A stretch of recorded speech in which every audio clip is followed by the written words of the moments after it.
Akhirnya kalian sampai di ruang ini.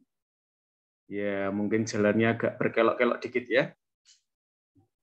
Ternyata setiap kali saya harus mengupdate ya linknya ya. Karena kalian mungkin tersesat mencari-cari di atas nggak ketemu. Apakah kalian hari ini sudah ada kelas sebelum kelas ini? Ada, Romo. Oke, mau doa lagi atau cukup? Cukup ya. Ya, oke, rekan-rekan. Siang hari ini kita mau bicara tentang hubungan antara iman dan teologi. Lalu bagian yang paling penting adalah soal penerusan iman ya. Jadi salah satu tantangan dari ketika kita memproklamasikan iman adalah soal penerusan iman ya. Nah, kita ngobrol-ngobrol dulu sambil pelan-pelan masuk ke tema ini ya, teman-teman. Mudah-mudahan tidak ada masalah dengan laptop saya. Yuk, Mas Andreas Day. Ya. Iya, Oke, pernah main pesan berantai, Mas Andreas Day? Pernah, Romo. Oke, apa sih yang menarik dari game itu ya? Mungkin kalian juga udah belajar ya di dinamika kelompok atau kelas yang lain. Apa sih yang challenging kalau kita main itu pesan berantai? Pesan berantai itu yang pernah saya mainkan itu saya senangnya kalau udah orang yang paling ujung mendapat pesan itu, saya sukanya kalau orang itu salah dapat pesan, Romo. Oh, jadi malah senang kalau salah dapat pesan. Jadi dari depan pesannya apa sampai belakang itu beda-beda lagi, Romo, pesannya. Oke, kira-kira itu penyebabnya apa ya? Pesan yang disampaikan sebaik mungkin di awal, tapi ternyata pada akhir kok bisa beda sekali ya? Tergantung tiap individu sih, Romo. Ada yang kupingnya agak ketutup, ada yang ngomongnya kurang jelas, gitu Romo. Oke, sekarang Andreas, kamu boleh deh meminta seseorang yang, ini cewek aja ya, biar kita rata. Seseorang yang ingin kita ajak ngobrol, Andreas D. Saya milih, Romo. Milih dong, milih satu ya. Siapa ya yang kira-kira akan kamu? Hedwigis, Romo. Hedwigis. Mbak Hedwigis, kamu ada di mana? Ya. Halo, Mbak Hedwigis. Where are you now? Cek, cek. Romo, mohon maaf, Zoom saya di laptop nge-lag. Oh iya, tapi kamu masih bisa omong ya? Numpang tempat kalian, Romo. Oke. Mbok kamu sampaikan lagi tadi Andreas Day omong apa sih? Wah, kita sudah mulai pesan berantai ya. Andreas Day tadi sudah berbuih-buih bicara sesuatu. Nah, Mbok sekarang kamu ini jangan sampai yang disampaikan mohon maaf, Romo, hilang begitu saja. Tadi saya itu laptopnya nge-lag, jadi belum nyambung audionya, belum dengar apa-apa. Waduh, Andreas Day ini baru orang pertama aja pesannya udah nggak sampai ya. Oke. Ganti orang, Romo. Ganti orang, Andreas Day. Lindung, Romo. Lindung. Yuk, Mas. Cewek, Day cewek. Romo, katanya kan cewek kan. Ya, Lindung. Ternyata kamu, you are so beautiful. Ya. Mas Lindung di mata Mas Andreas Day itu, waduh. You're so beautiful. Love you, Lindung. Love you too, Day. Yuk, Mas Lindung, kamu ada di mana? Di sini mau. Maaf sebelumnya off cam ya mau karena ya sinyalnya nggak kuat. Ini nanti mau pindah jaringan, pindah device juga. Oke deh, teman-teman. Setelah ini saya juga off cam ya. Jaringan saya nggak kuat, kuotanya udah mau habis ya. Saya pengen ngajar sambil memejamkan mata saya ya. Kalau saya on cam, saya nggak bisa. Ya. Oke, Mas Lindung. Pernah main pesan berantai, Mas Lindung? Pernah mau. Oke. Kapan terakhir main pesan berantai, Mas Lindung? Terakhir main pesan berantai itu waktu ini lomba 17-an sebelum pandemi. Oke. Iya. Apa sih yang menarik Mas Lindung dengan pesan berantai itu? Mungkin yang sama yang dikatakan Dei tadi ya mau. Jadi awalnya bilang apa, akhirnya bilang apa gitu. Jadi kayak beda itu tuh malah bagian-bagian lucu-lucunya dan serunya tuh malah di situ gitu mau. Iya, nggak seru ya kalau malah dari awal lalu berantai ke orang-orang lain pada akhir pesannya persis seperti yang pertama ya. Iya. Kalau 17 Agustus biasanya pesan berantainya apa ya? Biasanya kalau 17-an kemarin tuh enggak tentang tema 17-an mau. Jadi kayak misal kayak gini, kayak lidah sulit, kayak lor rel kidul rel, terus satu sate 7 tusuk. Kemudian kayak taplak gupak glepung, nah kayak gitu. Oke.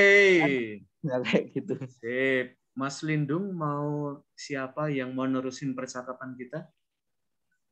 Siapa ya mau? Cewek apa cowok mau? Cewek dong. Ya, tapi Cewek. seru ya. Aku Biar pengen dengar. pesannya tidak berhenti pada Mas Lindung, tapi berlanjut. Nah, ini Andreas Day ini juga duo ya. Itu sopo aja nih. Ya, siapa Mas Lindung yang ingin kamu ajak bicara? Oh, ini aja yang jarang mau. Oke. Dini, mau. Dini. Siapa? Dini. Dini, Mbak Natalia Dini? Iya. Oke, Mbak Dini. Karena kamu sudah lama tidak kelihatan, bersediakah Mbak Dini menunjukkan wajahnya? Sudah, Bapak. Oke. Oke, Mbak Dini. Coba dong, Lindung, tadi kan kamu punya beberapa kata ya. Yuk kita cek Mbak Natalia Dini. Apakah bisa mengucapkan lor, rel, kidul, rel? Coba Mbak Dini. Lor, rel, kidul, rel. Yang secepat-cepatnya. Tak coba ya kamu ya. Ya. Lorel Kidul. Mohon diulang kembali kamu. Mas Lindung, biar lebih afdol kamu ulang lagi dong yang kamu pernah lomba 17 Agustus. Yang pertama itu yang paling gampang itu taplak gupak glepung mau. Terus yang kedua itu satu sate 7 tusuk. Yang ketiga itu tadi yang lorel kidul rel. Yang keempat tuh sama satu lagi kayak ular melingkar-lingkar di atas pagar. Oke. Taplak gupak apa tadi? Glepung. Oke, taplak gupak gelepung. Mbak Natalia Dini, apakah lidahmu cukup bisa menari-nari dengan kata yang pertama itu? Taplak gupak gelepung. Tak coba ya kamu ya. Taplak gupak glepung, taplak gupak glepung, taplak gupak glepung, taplak gupak glepung, taplak gupak glepung. Oke, tapak gupak gelepung, tapak gupak gelepung. Yang kedua, Mas Lindung. Yang kedua satu sate 7 tusuk. Wah, satu sate 7 tusuk. Gampang ya, Mbak Natalia ya. Satu sate 7 tusuk, satu sate 7 tusuk, satu sate satu sat sat satu sate 7 tusuk, satu sate 7 tusuk, satu sate 7 tusuk, satu sate 7 tusuk, satu sate 7 tusuk. Oke, Mas Lindung kira-kira yang paling menantang yang kata-kata apa ya, Mas Windu? Kan kamu punya 4 ya. Apakah nomor 4 itu yang paling sulit, Mas Windu? Yang paling sulit itu jelas yang lorel kidul rel, Mo. Oke, lorel kidul rel. Lorel kidul rel ya. Waktu itu ditambahin lorel kidul rel akeh rel, tapi kan kepanjangan jadi lorel kidul rel gitu aja, Mo. Oke, lor rel kidul rel akeh rel. Ya, Mbak Dini. Lorel kidul rel akeh rel.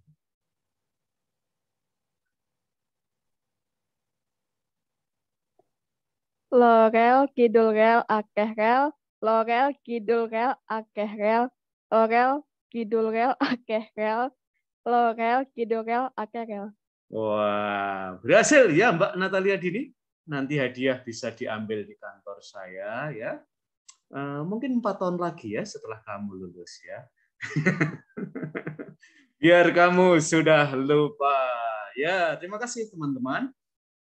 Ternyata ribet ya untuk omong tentang tema yang sedang kita obrolin ini ya. Benar. Kalau cuman kata-kata aja kita ribet, belibet. Apalagi kalau yang kita teruskan ini adalah iman. Ya. Nah, kita akan ngobrol-ngobrol teman-teman tentang penerusan iman. Dan ini tidak hanya tugasnya kami, para romo, teolog, ya, tetapi juga kalian ya, terutama nanti kalau kalian terlibat di dalam bidang pewartaan, kalian menjadi petugas pastoral, kalian jadi guru agama, itu kalian akan terlibat dalam susahnya melakukan loril, kidul ril, akeh ril. Ya. Nah, ada kerumitan tertentu ya. Nah, mari kita mulai dengan yang ada kata teologinya atau ada kata teolognya, bisa kalian ubah menjadi katekis, guru agama, petugas pastoral, dan yang lain-lain ya. Yang pertama yang mau dikatakan adalah kita mustahil berteologi, berkatekese tanpa iman ya. Maka diharapkan kalian semua punya kedalaman iman tertentu ya. Tidak harus semuanya jadi doktor teologi seperti Romo Andalas ya. Tapi kalau ada yang mau nerusin jejak saya, it will be awesome ya teman-teman, akan menjadi sesuatu yang keren banget sih. Nah, di sini yang mau ditekankan terutama kalau kita bicara tentang teologi adalah teologi itu tidak sekedar ya sisi yang rasional saja. Karena kalau sisi yang rasional saja, nanti Allah itu hanya menjadi objek teologi ya. Dia cuma jadi pengetahuan saja ya. Dan itu sayang banget ya, karena Paus Fransiskus dalam banyak kesempatan selalu orang perlu sampai pada pengenalan akan Allah ya, tidak hanya pengetahuan akan Allah. Nah, kita coba tanya, Mas Seto, yuk, jidatnya Mas Seto sudah glowing ya, maka yuk Mas Seto, bedanya apa sih Mas Seto antara pengetahuan akan Allah dan pengenalan akan Allah? Bedanya ya Romo? Bedanya. Atau titik temunya juga enggak apa-apa ya. Kalau pengetahuan itu kita mungkin yang kata pengenalan itu dia lebih luas artinya daripada hanya mengetahui saja. Kalau mengetahui itu kita itu seakan-akan cuma mengetahui sebatas nama. Kalau pengenalan itu kita itu lebih mendalam, lebih. Oh, seandainya saya mengenal ini Bruder Albertus God, saya lebih mengetahui apa yang karakteristiknya, apa ciri-cirinya, kepribadiannya seperti itu Romo. Kalau mengenal mungkin kita itu hanya mengetahui waduh. Wah, ini kadang-kadang kita alami ya, Seto. Udah nerangin panjang lebar, waduh, kebalik ya. Yang tadi saya katakan, saudara-saudari, bayangkan itu kalau jadi Romo ya, homili, hampir kata amin ya. Lalu baru ingat, waduh, keliru, luput ya. Lalu waduh, tapi nggak bisa diperpanjang lagi ya. Oke, Seto, masih mau dilanjutkan lagi? Belum ngeheng Mo. Soalnya baru bangun saya tadi. Oke, Seto, di room ini ya, di ruang Zoom ini, di antara para mahasiswi, siapa sih yang kamu merasa paling kenal di ruang Zoom ini?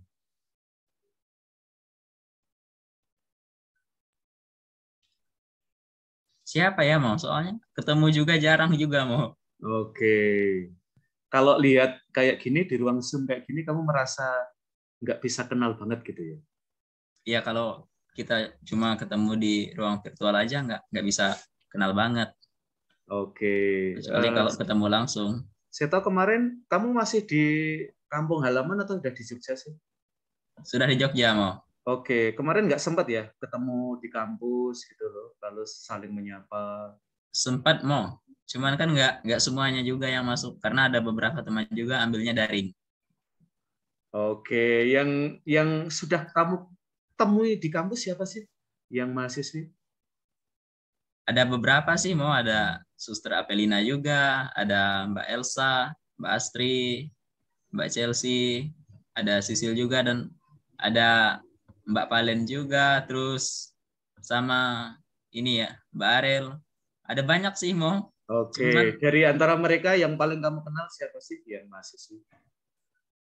yang Apakah Mbak pertama kali Elsa? saya kenal itu Mo Mbak Elsa. Oke, Mbak Elsa itu gimana sih Seto ya? Saya kok merasa belum ketemu Mbak Elsa ya. Padahal saya tuh pengen banget ya ketemu Mbak Elsa, foto bareng begitu ya. Saya selalu terpesona ya dengan Mbak Elsa itu energik gitu ya. Ya kesannya gimana, Seto, kalau kamu lihat Mbak Elsa ini?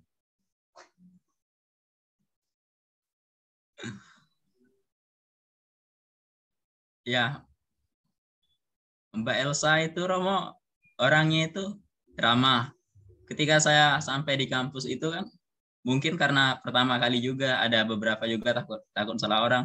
Mbak Elsa ini langsung, kayak akrab benar sama saya gitu. Bahkan saya juga kaget, ini kah Mbak Elsa kayak kayak itu seakan-akan dalam hati saya itu berkata itu cuman oh ini orangnya tuh gitu. Jadi dia langsung kayak welcome aja sih Romo, nggak takut salah orang atau gimana. Kalau saya kan mikir-mikir juga itu benar enggak, brother, itu benar enggak si Sintus takut salah orang juga. Soalnya saya sering salah orang Romo. Oke, setelah melihat Mbak Elsa in person, beda nggak sih gambaran kamu tentang Mbak Elsa yang suka kamu lihat di ruang Zoom ya? Apakah Mbak Elsa di ruang Zoom itu lebih dandan? Sementara Mbak Elsa dalam hidup sehari-hari yang kamu temui di kampus itu, wah, Mbak Elsa itu kalau nggak dandan malah tambah manis ya.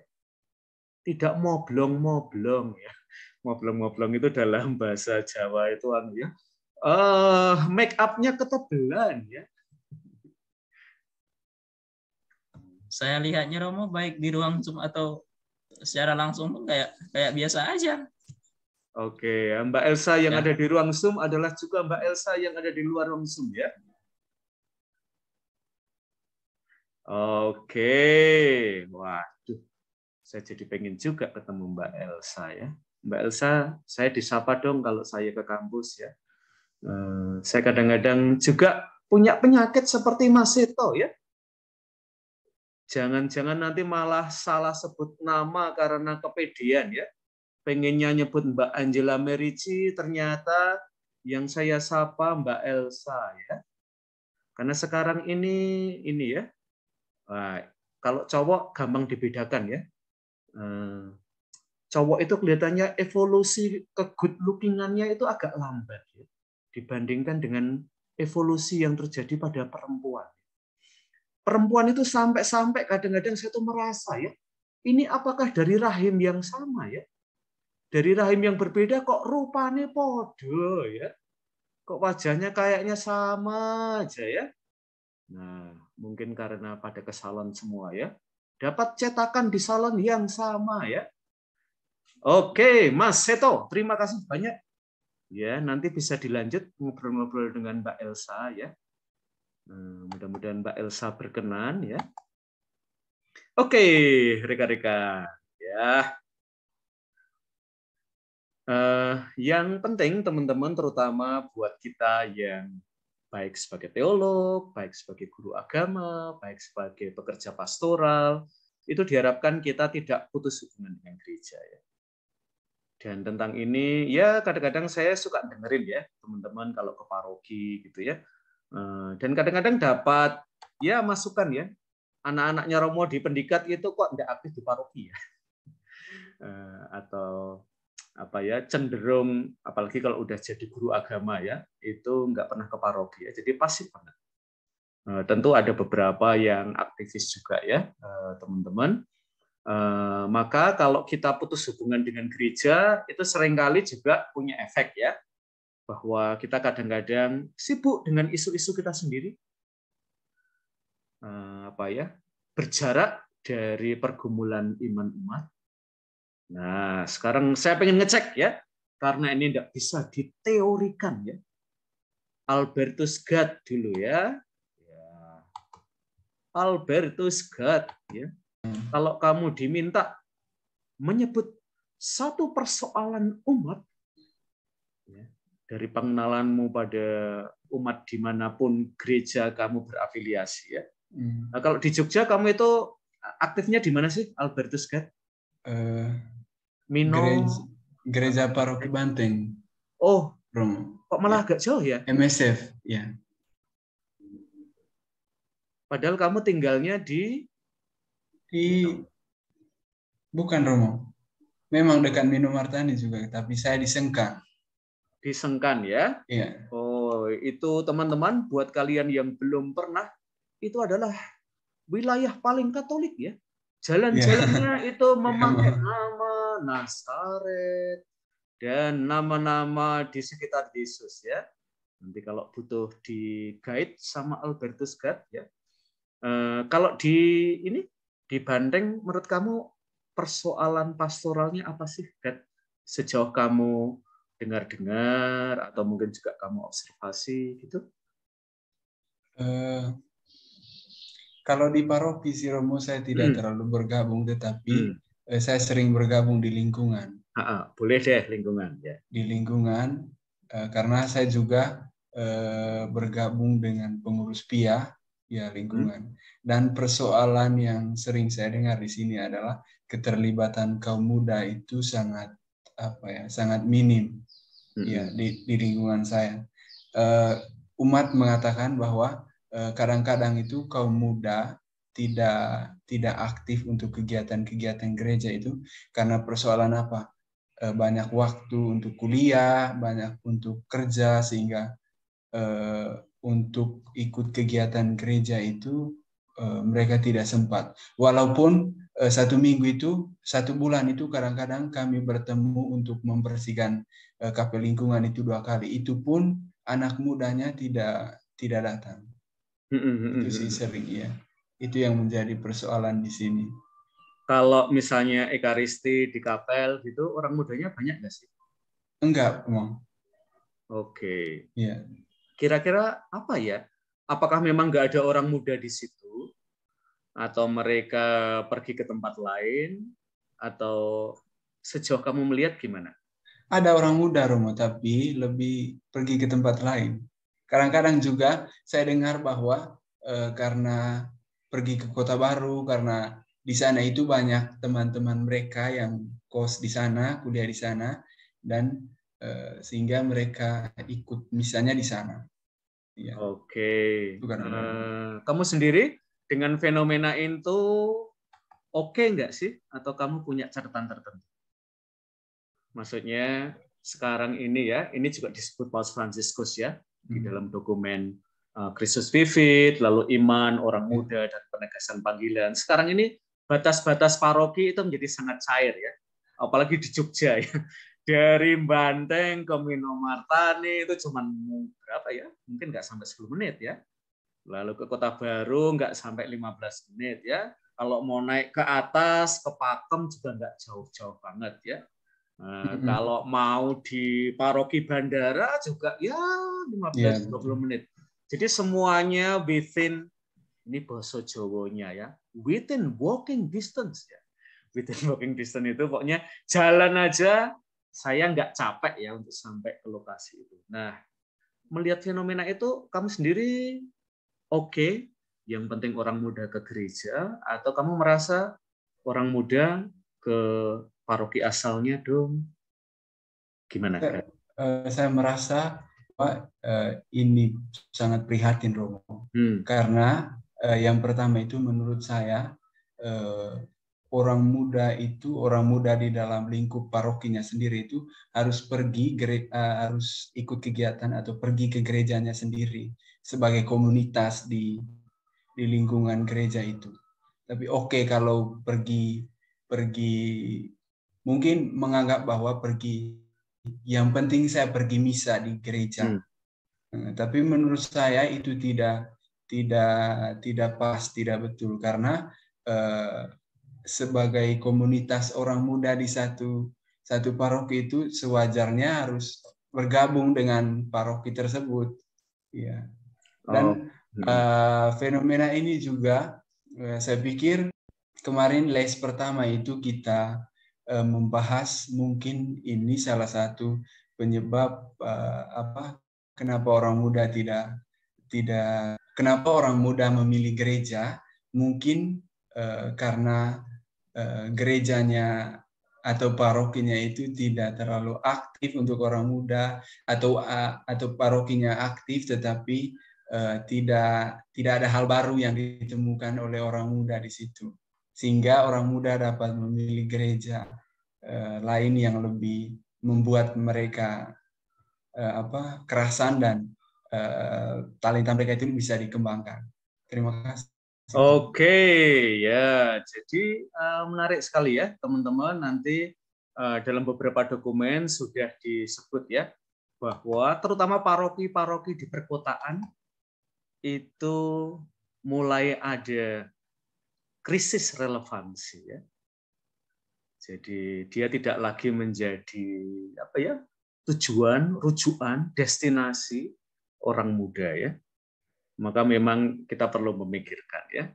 Oke, sekarang kita ke Mbak Elsa ya. Saya itu lama-lama mengenal Mbak Elsa juga ya. Dulu bingung ya. Ini orang Lampung, orang Sumsel. Lama-lama saya jadi tahu, oh Mbak Elsa itu orang Belitung tepatnya ya. Nah, Mbak Elsa, kamu kan sudah di Jogja. Kos di Tukangan juga, Mbak? Di Klitren, Romo. Oh, di Klitren. Ya, saya punya saudara loh di situ. Jangan-jangan kamu kos di tempat saudara saya. Itu yang di belakang toko Ray ya kalau nggak salah ya. Di situ ada toko Aiger sama pokoknya saya punya saudara di situ ya. Nah, Mbak Elsa, kalau kamu ada di situ tuh kamu ke gerejanya kemana, Mbak? Saya gerejanya itu kamu di Tukangan ya. Kalau di Tukangan itu juga pilihannya nggak gampang loh, teman-teman ya. Ke Kota Baru juga deket, ke Jedis juga nggak jauh ya. Ke Paroki Kidologi juga sambil jalan-jalan ke Malioboro ya. Siapa yang nggak mau ke gereja situ? Ke Komutiran juga deket banget ya. Pokoknya dikelilingi Baciro juga nggak terlalu jauh ya. Nah, ke Kapel Bela Minus Merican, Mbak Elsa ya. Kadang-kadang saya misa di situ, Mbak. Jadi siapa tahu saya bisa mendapatkan masukan dari kamu tentang homili saya. Apakah sangat menyentuh sekali atau sangat relatable dan macam-macam ya. Kamu ke gerejanya kemana, Mbak, kalau di Klitren? Saya gerejanya di Kobar, Romo. Soalnya saya udah daftar ini lingkungan. Oke. Oh iya, itu masih masuk Kota Baru ya. Suka dolan ke paroki mahasiswa nggak sih? Di situ juga ada misa juga loh, Mbak. Deket loh. OPP itu kebetulan samping PPM itu Romo, gang masuk ke saya. Oh alah, jadi kamu udah kenal Romo Effendi ya? Itu Romo yang good looking, teman-teman, dan tentu good rekening ya. Makanannya banyak banget. Kalau kamu ke situ, Romo itu sampai berlimpahnya ya. Rumah saya itu disubsidi snack, buah-buahan. Pokoknya yang enak-enak itu Romo Effendi nggak habis makan sendiri ya. sehingga setiap berapa hari Romo Effendi itu generous banget ya. Memang ya, jadi good looking dan good reckoning itu kombinasi yang sip ya. Oke. Ya, kamu harus sering-sering ke situ ya, Mbak Elsa ya. Oke, sejauh kamu kan sudah lumayan ya di Kota Baru. Kira-kira ada persoalan pastoral apa sih? Elsa aktif di apa di Kota Baru? Umat biasa atau mulai ikut daftar-daftar kegiatan gitu? Kalau saya pribadi sih masih kayak umat biasa gitu Romo, karena saya belum terlalu mengenal di lingkungan gitu ya. Karena biasanya kan kalau di rumah itu kan ada renungan tiap malam perlingkungan gitu, tapi di sini saya belum menemukan gitu Romo, masih ada cuma misa gitu. Oke, ada banyak banget loh komunitas di situ ya. Kalau nanti kamu daftar lektor mungkin kamu akan ketemu saya ya, karena saya salah satu juri yang memberikan yes atau no ya buat kalian untuk gabung komunitas lektor ya. Dan tidak sedikit dari pendikat yang saya bilang no. Karena bacanya kurang sip ya. Ya, oke, Suster Avelina. Ya, apakah lama menunggu untuk saya ajak ngobrol, Sus? Tidak juga, Romo. Tidak juga. Ya. Suster itu kemana sih kalau ke gereja? Selain ke Prenggulung, Kapel Romo. Bilarminus ya, kita udah tutup 2 tahunan. Belum buka, Romo. Kami menunggu Bilarminus buka. Iya. Selama ini mengungsi kemana, Sus? Ke Klaris, Romo. Biara Clara. Biara Klaris ya. Ke Prenggulung sering juga nggak, Sus? Ya, kalau memang kami tugas, kami biasanya ke Prenggulung, Romo. Ya, kalau Prenggulung itu menurut Suster ya, sebagai paroki, Suster punya kesan apa sih? Juga persoalan-persoalan pastoral yang mungkin Suster endus ya, setelah beberapa kali ada di situ. Paroki Prenggulung itu menarik, teman-teman. Karena anak Sanata Dharma itu ya itu tempat paling dekat gereja ya, selain ke kapel. Tetapi Prenggulung saya kira belum favorit untuk orang muda. Ya. Jadi sebenarnya udah dikelilingi ribuan orang muda, tapi belum menjadi pilihan pertama buat orang muda. Itu seperti kalau kita makan di angkringan itu ya, teman-teman ya. Kerupuk itu selalu ada, tetapi tidak pernah jadi menu utama. Ya. Ya dia jadi sampingan aja ya. Gimana, Sus? Iya, Rom. Kalau saya melihat sejauh saya mengikuti itu dari yang tugas-tugas saja ya, Rom. Itu biasanya yang memang apa ya, yang sudah punya nama lah istilahnya. Kur pun saya melihat karena ada pembatasan juga, tetapi saya lihat itu memang diambil yang istilahnya sudah oke gitu. Kemudian dalam misa harian itu ada bidang liturgi. Di bidang liturgi itu menguasai kalau saya mengatakan. Jadi sepertinya itu koordinator liturgi ya.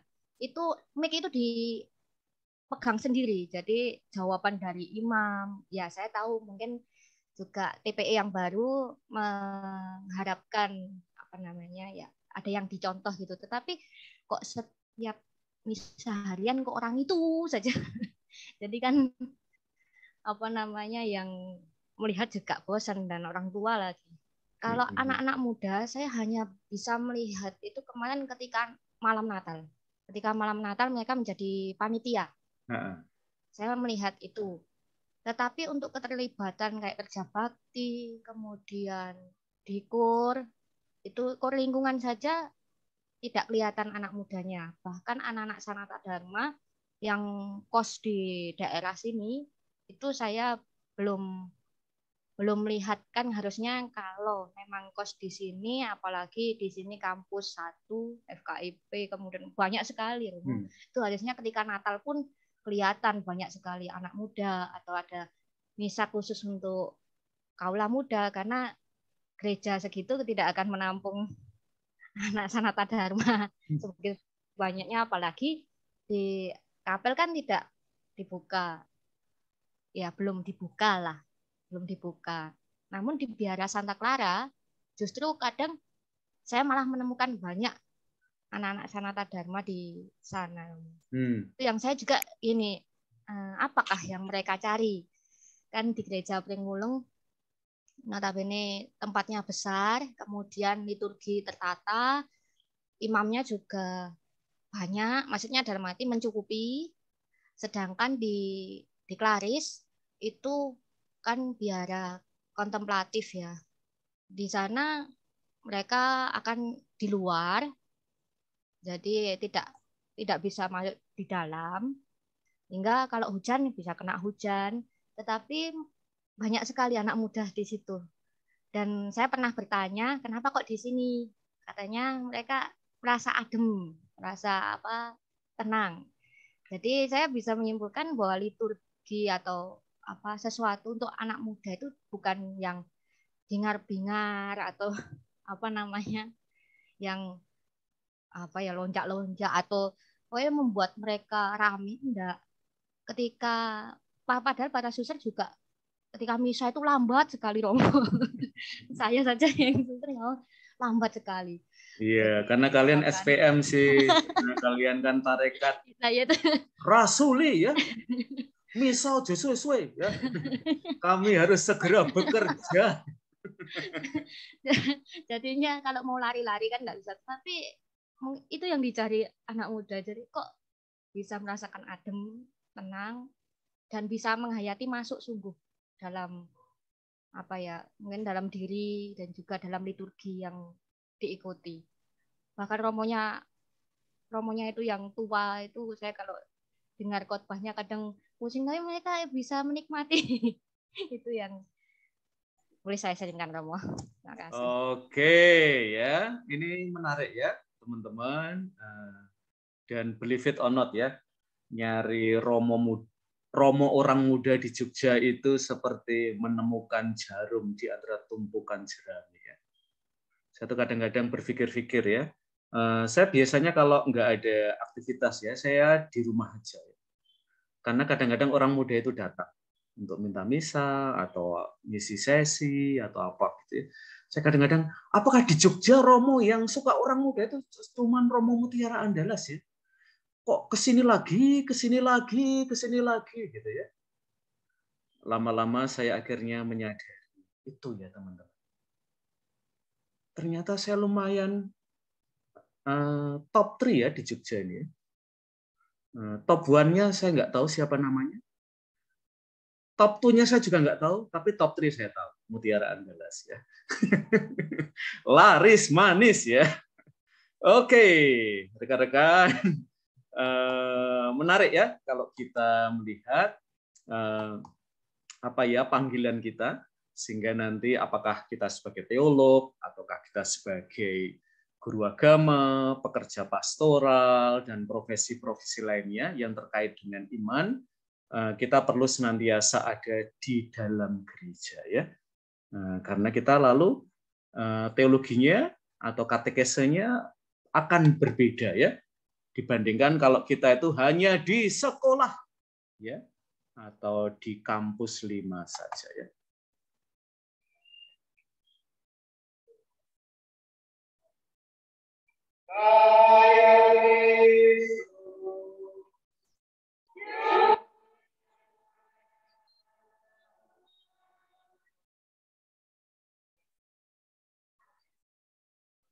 Silakan kalian lihat tayangan ini. Pertanyaannya adalah, penerusan imannya ada di mana ya guys? Ya. Ini adalah bagian liturgi yang kalian akan mengalaminya. Di manakah penerusan imannya?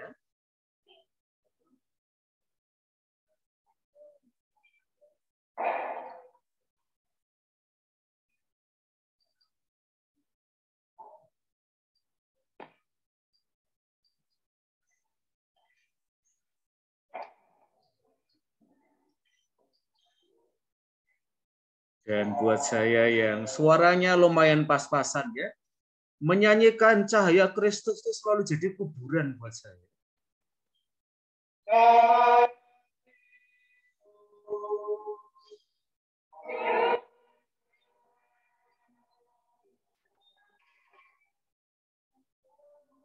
Saya kadang-kadang bingung ya, nada C, lalu naik jadi D, lalu naik jadi E, itu gimana ya? Dan saya kadang-kadang cuman yang jadi panduan adalah posisi dagu saya ya, teman-teman. Kalau C itu dagunya lurus, kalau D naikin dikit, kalau E maksimal dinaikkan ya, dan merasa sudah C, D, dan E ya. Tapi kemudian saya jadi sadar ya, ketika umat menjawab, lah kok sama saja ya. Berarti nadanya tidak berubah meskipun dagunya sudah diangkat-angkat ya. Nah, teman-teman, sekarang kita pengen ngajak siapa lagi? Mbak Sisilia, Satrianti, Arum, Dewan. Ya, penerusan imannya ada di mana ya Mbak? Di dalam bagian liturgi tadi.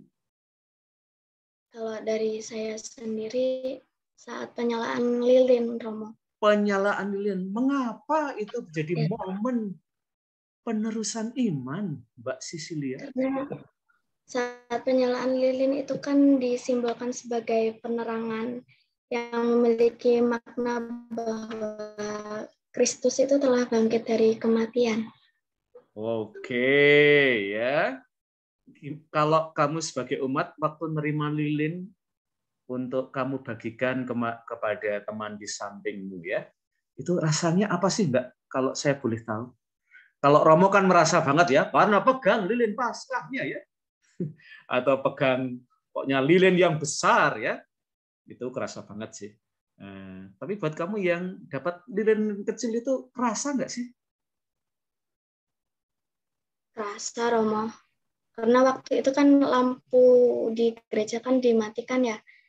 Jadi di situ terasa banget di mana kita harus berbagi penerangan kepada sesama, berbagi terang Kristus, terang Roh Kudus kepada sesama kita dalam di keadaan gelap. Iya, dan seringkali momen so sweet-nya ya, kalau di samping saya itu orangnya good looking ya, dan sebelum lilinnya dibagikan mati ya, sehingga agak lama dikit ya, lalu kita sama-sama senyum dan kemudian kenalan ya, dan ternyata masnya anak Sanata Dharma juga ya, lalu pulang bareng deh, karena ternyata cuman di Klitren ya tinggalnya ya. Oke, Mbak Sisilia, Satrianti, Arum, Dewandari ya. Wah, nama kamu panjang sekali ya, Mbak. Hampir saya nggak bisa ya mengucapkan nama kamu dalam satu nafas ya. Nah, teman-teman, juga nanti kalau kita memandang gereja, pernah nggak sih kalian memandang gereja itu sebagai ibu iman kita? Ya. Dan menariknya adalah iman itu diteruskan melalui kontak dari pribadi satu ke pribadi yang lain ya, seperti lilin yang dinyalakan dari lilin yang lain. Nah, ini ternyata nggak gampang sih. Nah, sekarang saya pengen tanya kalian. Di antara, nah ini Yehuda Afandi ya, di antara pembinaan iman anak, pembinaan iman remaja, pembinaan orang muda, pembinaan iman keluarga, pembinaan iman lansia, menurut kamu yang paling challenging yang kelompok mana sih? Dari pembinaan iman yang berjenjang itu, Mas Yehuda? Dan tentu alasannya apa ya? Kok misalnya pembinaan iman kelompok tertentu lebih sulit daripada yang lain?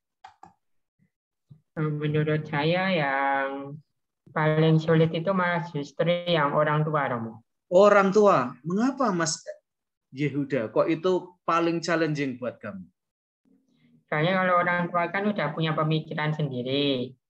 Jadi ya kadang kalau misalnya dibina sama yang lebih muda itu jadi dikasih tahu misalnya ini salah, itu nanti malah bisa dibilang kamu kok berani sama orang tua gitu, Romo.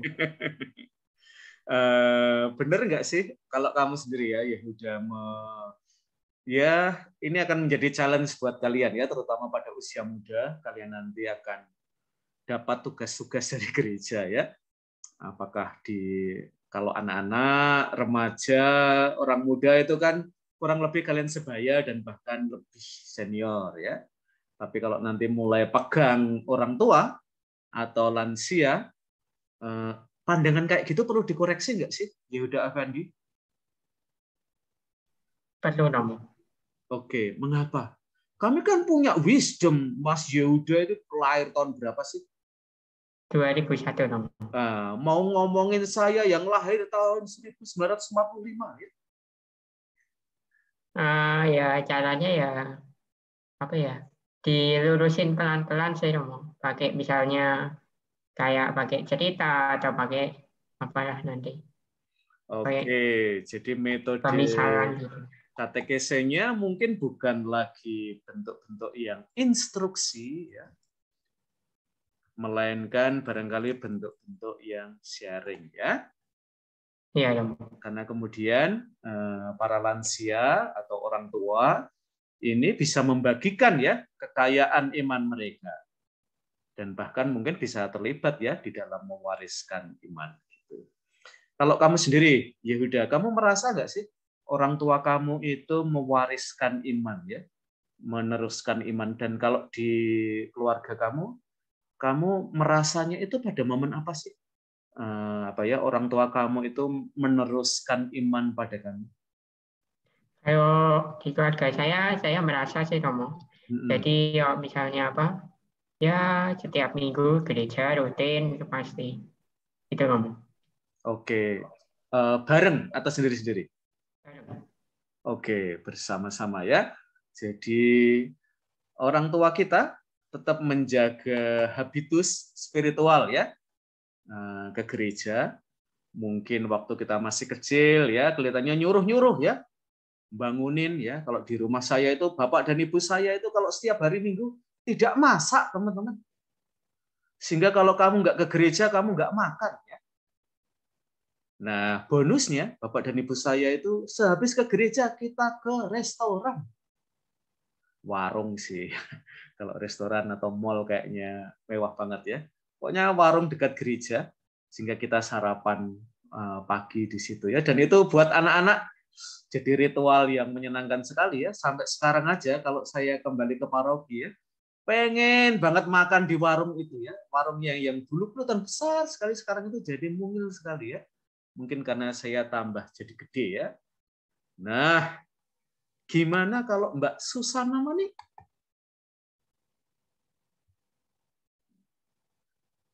Mbak Susana? Iya, Romo. Ya, kalau di keluarga kamu merasa orang tua kamu itu apa ya? Mewariskan iman lewat apa ya, Mbak? Lewat perbuatan mungkin, Romo. Oke, kalau orang tua kamu misalnya ngajari doa, ngajak ke gereja, kayak gitu nggak sih? Enggak sih, Romo. Oke, misalnya perbuatan apa yang menurut kamu ini kayaknya Bapak dan Ibu saya lagi meneruskan iman Katolik nih pada saya?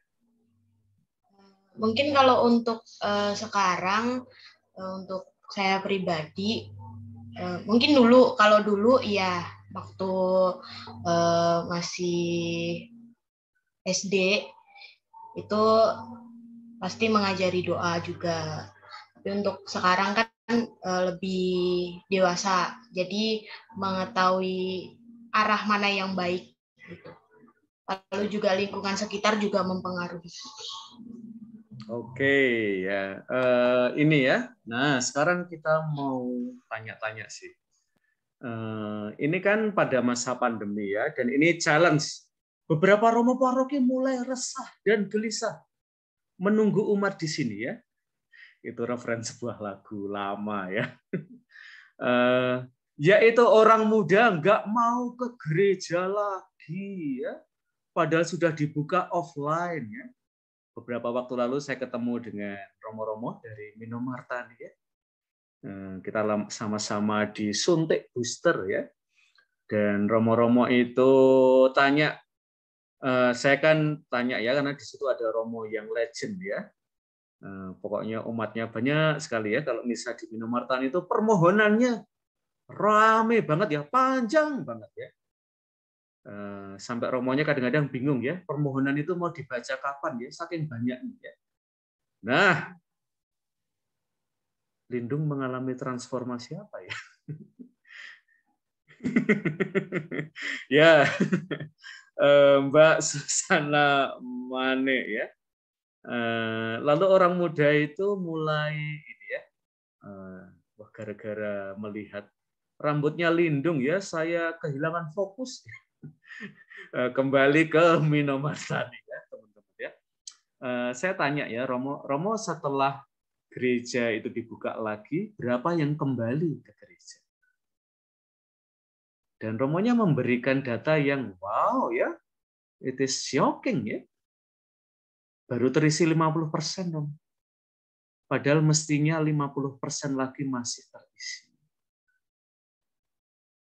Nah, jawaban orang muda adalah, Romo, kalau bisa misa di rumah, ngapain ke gereja? Nah, Mbak Susana Mane, kalau kamu ketemu dengan orang-orang muda seperti ini, kamu mau memberi jawaban apa, Mbak Susana Mane? Mbak Susana kan lagi ambil kuliah pengantar liturgi kan? Pengantar teologi Kristiani juga udah lulus. Mudah-mudahan ya. Kamu mesti menjawab gimana Mbak Susana Mane dengan orang-orang muda yang Albertus tadi ya, gelisah ya. Orangnya banyak tapi nggak ada yang masuk gereja. Gimana nih Mbak? Help me. Help us. Bingung Romo kalau disuruh bilang apa. Karena ya pribadi masing-masing orang muda aja. Karena di daerah saya memang juga orang muda juga kadang sempat mikir seperti itu gitu. Jadi jarang mementingkan kepentingannya sendiri daripada ke gereja. Oke, kalian itu egois. Nggak mentingin gereja. Kalian mentingin diri sendiri. Ya, nanti mungkin Mbak Susana Mane, oke, lain kali pertemuan jangan pernah mengundang Mbak Susana Mane ya. Dia bilang egois sama kita ya, enggak, anak muda banget. Padahal baru kuliah semester berapa sih Mbak Susana udah ngomong kayak gitu sama kita, teman-teman. Dia dulu itu friend loh sama kita.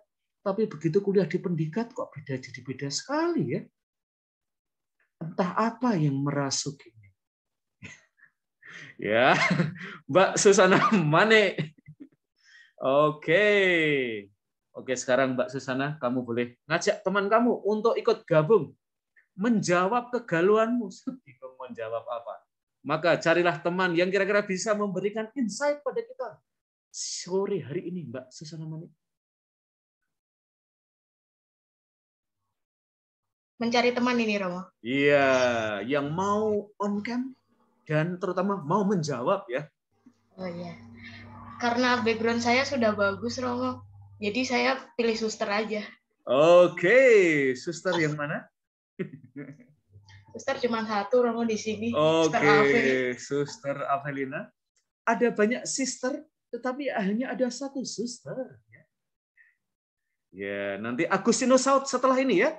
Jangan dimatikan kameranya dulu, jangan lari ya. Jangan keluar dulu dari ruang ini. Yuk, sis. Semongko, sis. Aduh. Agak susah ya Romo, dilema juga. Karena kami sendiri para suster, karena gara-gara ada misa online, kadang itu menjadi juga apa namanya sindrom. Kalau cuacanya hujan, kalau ini wis enggak ke gereja, apa namanya online saja, itu juga masuk dalam biara loh. Oke. Jadi proporsinya seberapa banyak sih, Sus? Kalian kan nggak terlalu banyak-banyak banget ya.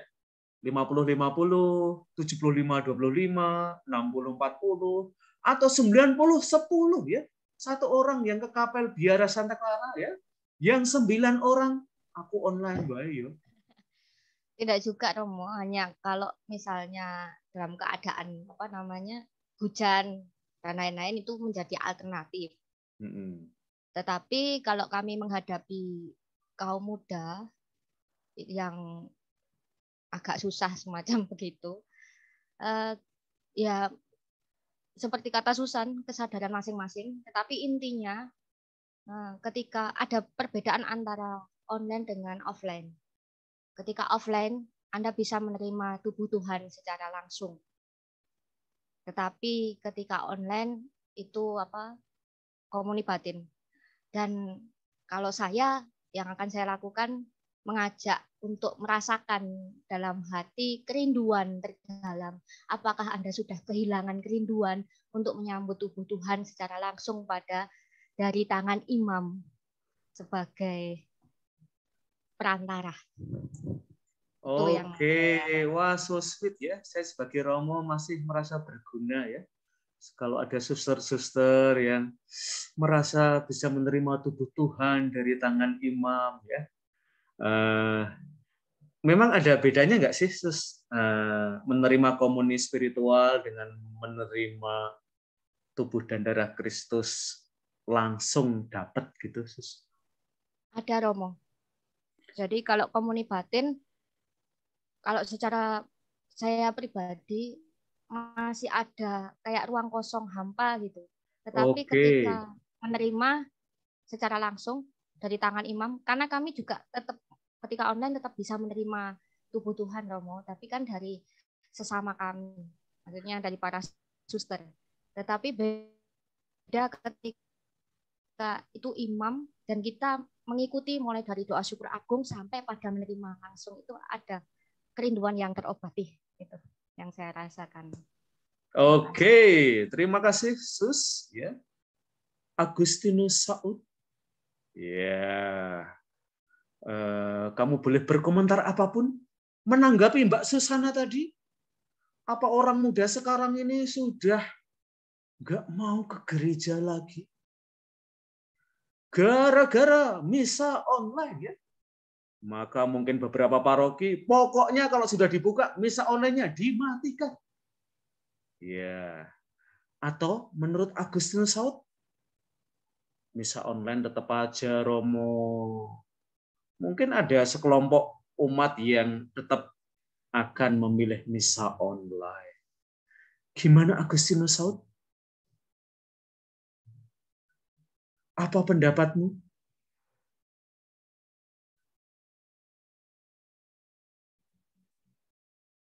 Ya, baik. Terima kasih atas kesempatannya. Ya, pertanyaannya gampang nggak? Bisa dimengerti toh? Di sini saya menjawab sebenarnya setiap kegiatan itu disesuaikan dengan situasi yang ada. Misalnya kalau memang masih pandemi ya kita tetap misalnya online.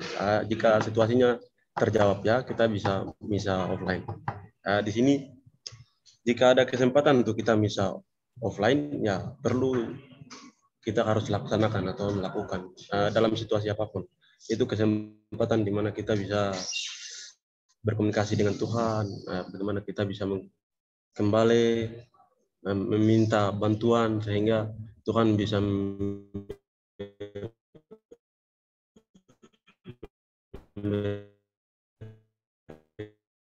kita situasi yang terima kasih, Pak.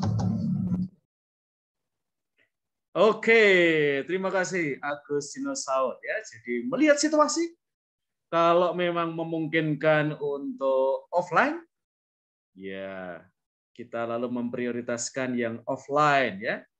Kalau kamu di situ, kamu tinggal di mana sih Agustinus Saud? Di asrama Paingan. Di asrama Paingan. Kayaknya Romo Romanto datang terus ya setiap akhir pekan ya. Oke, beda nggak sih Agustinus Saud? Kamu misalnya mungkin ke Paingan yang kapel ya, lalu sekarang ini di asrama lebih lebih challenging atau lebih menantang nggak sih untuk bisa tenang, bisa menghayati misa, atau menurut kamu sama aja ya di asrama atau di kapel yang Paingan ya, yang biasanya kamu ketemu dengan lebih banyak umat ya?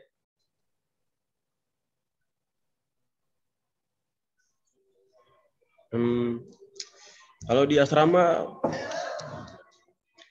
asrama juga secara pribadi kan kita bisa ibadah secara individu, berdoa secara pribadi, itu sama saja. Kalau kita ke kapela juga sama saja. Artinya setiap orang itu bagaimana dia bisa menenangkan jiwanya dan serius dalam berdoa.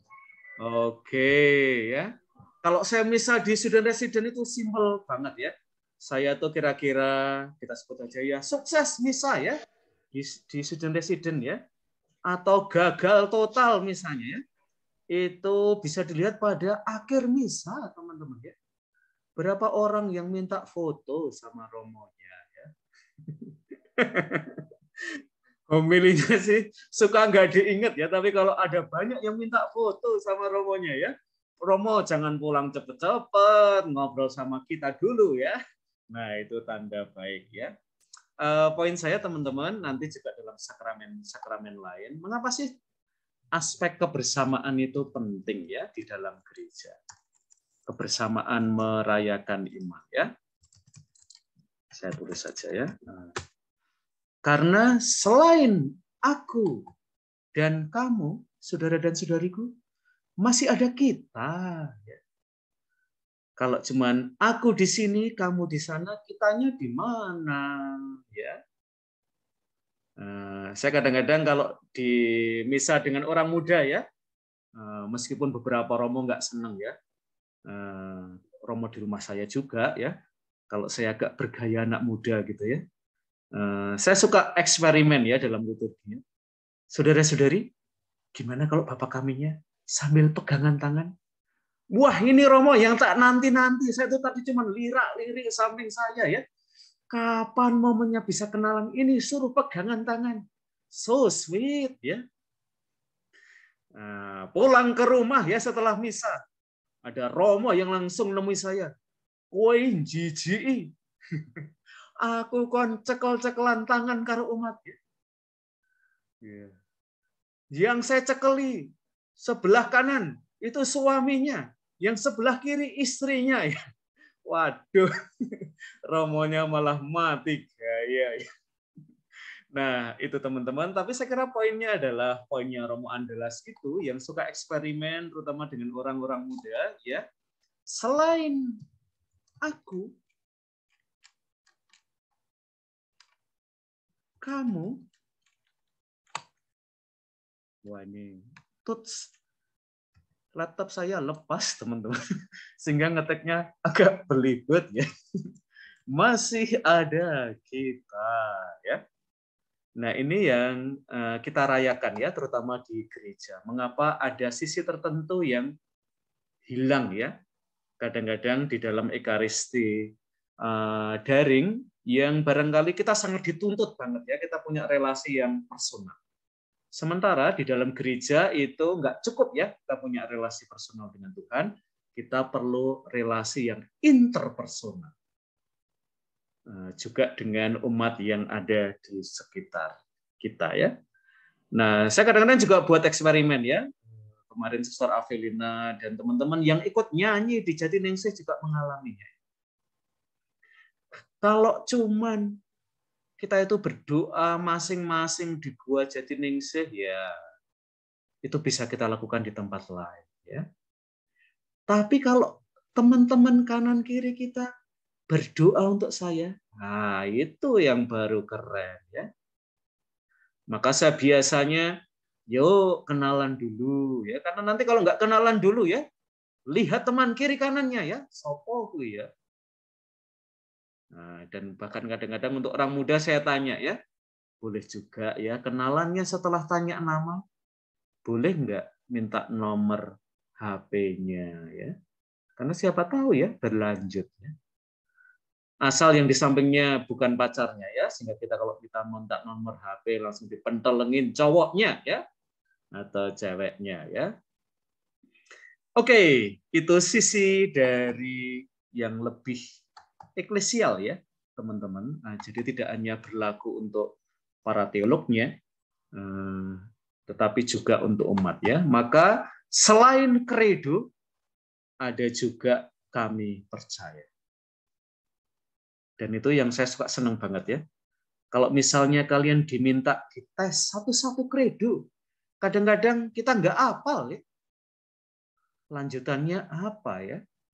Tapi gegara kita itu mengartikulasikan sama bareng-bareng ya. Aku percaya. Jadi tiba-tiba kita jadi hafal. Nah, nggak percaya? Kita cek ya sekarang. Ya.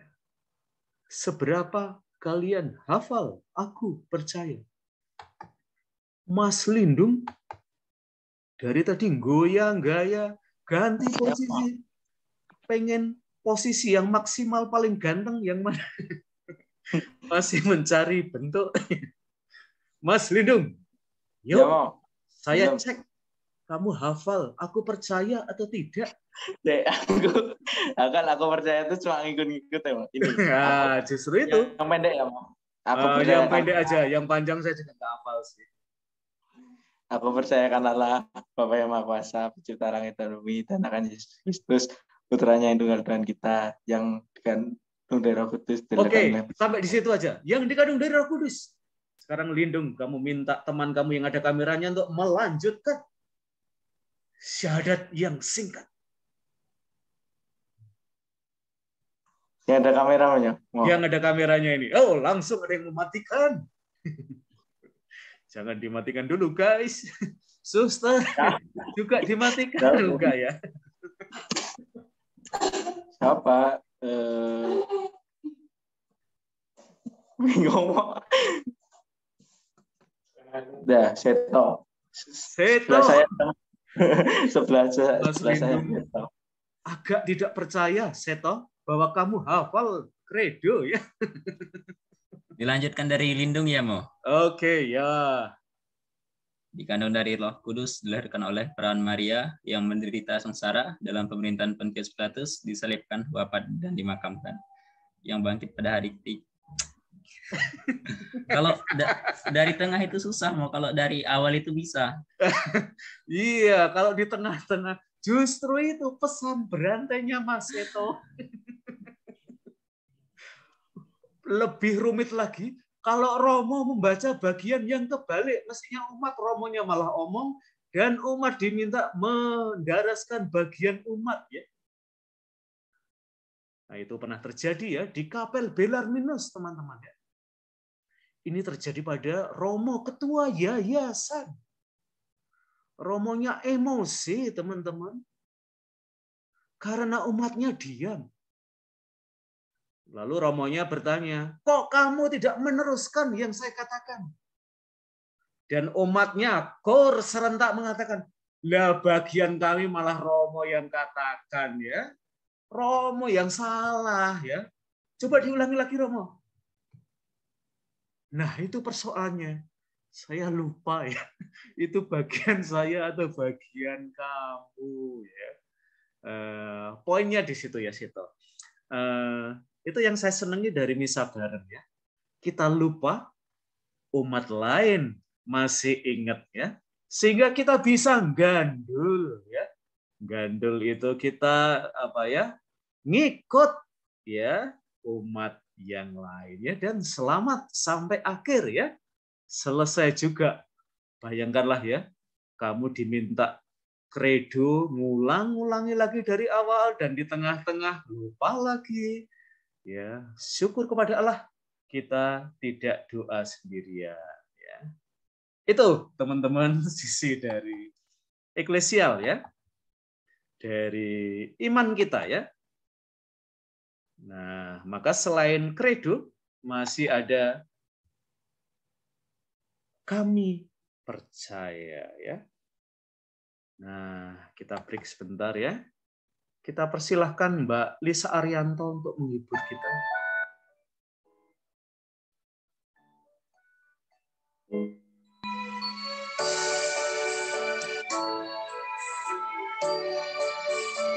Selain iman itu diteruskan, iman itu juga disegarkan lagi dan lagi. Syukur kepadamu Tuhan, sumber segala rahmat. Meski kami tanpa jasa, boleh break dulu ya. Kalau ada snack di sekitar kamu ya, boleh diambil. Ada jeruk di sini, ada telur di sini. Masih dalam suasana Chinese New Year. Kami jadi putramu.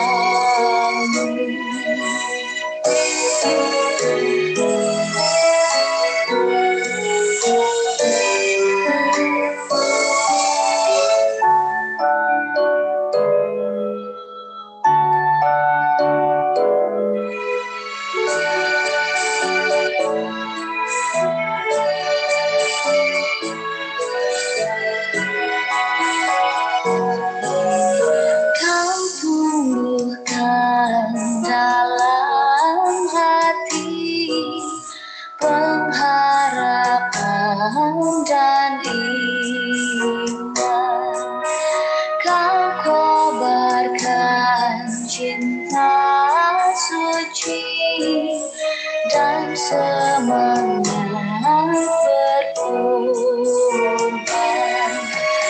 Kami kau lahirkan untuk hidup bahagia dalam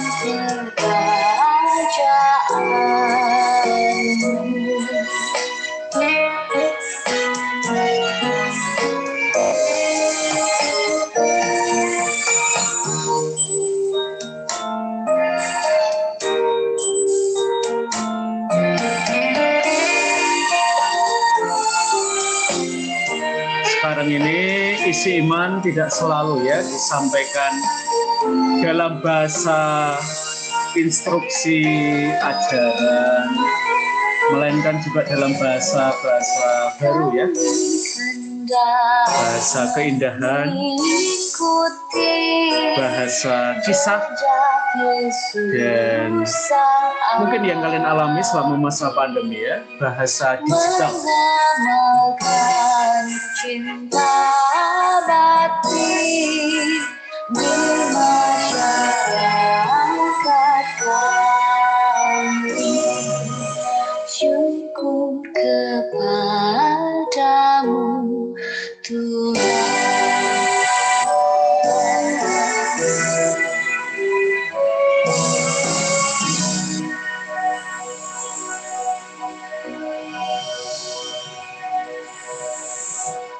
Ya, seperti disampaikan oleh suster tadi, kalau suster itu setiap kali misa di Biara Klaris itu suasananya adem banget ya.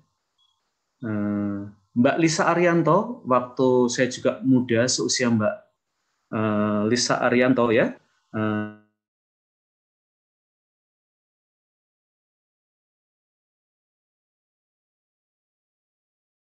I'm back guys. Ya, ya seperti Suster Avelina, kalau ke Biara Klaris itu merasa adem banget ya. Saya dulu waktu masih seusia kalian ya, kalau melihat Mbak Lisa Arianto itu juga adem banget ya, suaranya lembut ya. Jadi itu yang membuat saya senang banget ya.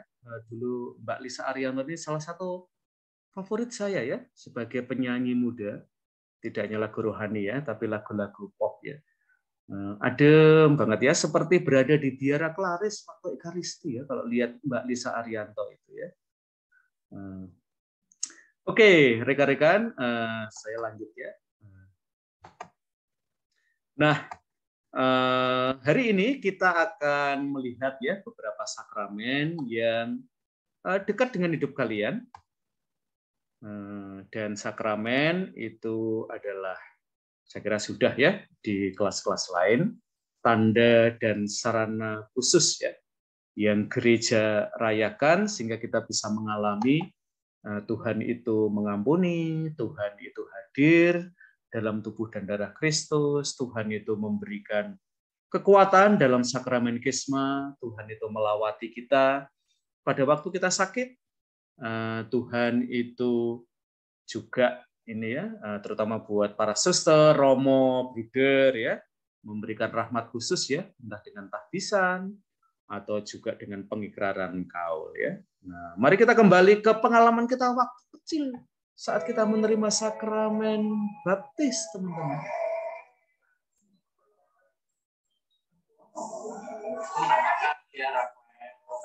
Situasi yang lagi banyak penyakit, saat-saat yang tertentu, itu adalah archangel buat healing, buat penyembuhan.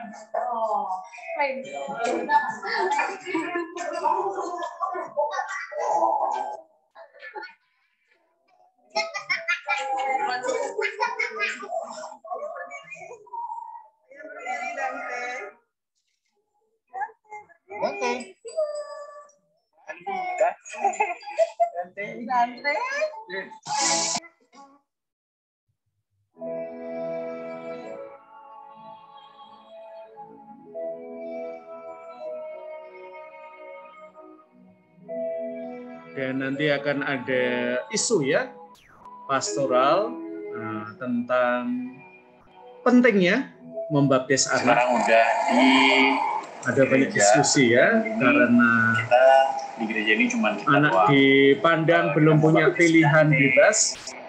Apakah orang tua yang memilihkan iman bagi anak-anaknya ini melanggar hak anak untuk memilih imannya? Oh iya tuh yang mau dibaptis tuh. Ya, siapa yang mau dibaptis itu? Kamu ya.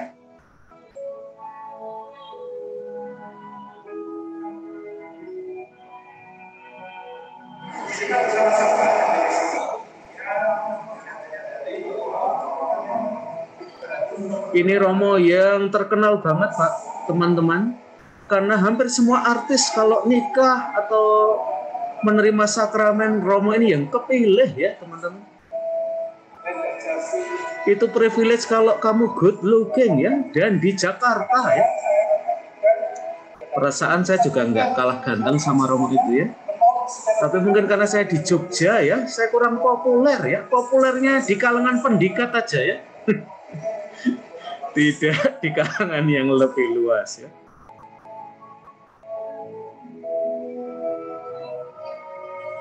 Romo ini ya, Ibu Avanti yang desainer itu ya, buatin kasula ya. Yang kepikir kok ya wajah Romo itu ya, yang mengenakan kasula bikinannya Ana Avanti ya.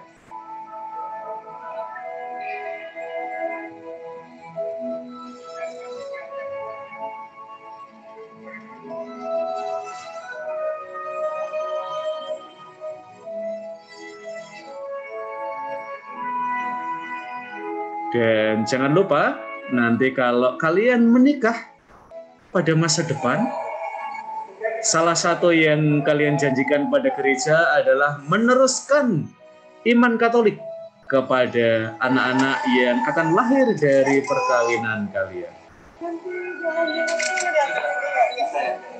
Nah, sambil menyiapkan pernikahan kalian, pembaptisan anak-anak masa depan kalian, saya mau mengajukan pertanyaan pada kalian ya. Apakah perkawinan Katolik dengan Katolik buat kalian harga mati? Atau kalian membuka kesempatan kalau ada cowok ya dari gereja Kristen, saya juga mau kok. Kan masih pernikahan sakramen antar gereja. Atau bahkan kalian sangat terbuka, beda agama nggak apa-apa sih. Meskipun nggak seiman, yang penting kan seamin dalam pernikahan. Gimana nih guys? Ini pertanyaan yang nggak lama lagi loh akan kalian hadapi ya. After baptis kita makan Rafael Dante Oliver. Dia Rafael situasi yang lagi banyak penyakit saat-saat itu. Oke, kita tinggalkan Mbak Chelsea Olivia ya. Dan Glenn Alinsky ya. Saya juga senang kalau lihat sinetron mereka ya. Adem-adem ya wajahnya ya. Kita ke siapa ya? Kita mulai aja dari Mbak Natalia Dini. Ya, Mbak Natalia Dini. Kamu terbuka pada pernikahan beda gereja sama beda agama enggak sih, Mbak? Karena meskipun ada banyak cowok yang ganteng, good looking, good rekening, tapi kok ya yang hadir dalam hidup saya itu dari gereja sebelah, gereja Katolik ya. Bahkan dari masjid terdekat gereja Katolik atau pura terdekat ya. Atau dari kelenteng terdekat. Gimana Mbak Natalia Dini? Ya, biasanya orang berpikir itu memegangi jidatnya ya. Ini malah memijiti lehernya. Yo, Mbak Natalia Dini, kamu terbuka nggak sih dengan pria good looking, good rekening dari gereja lain atau dari agama lain?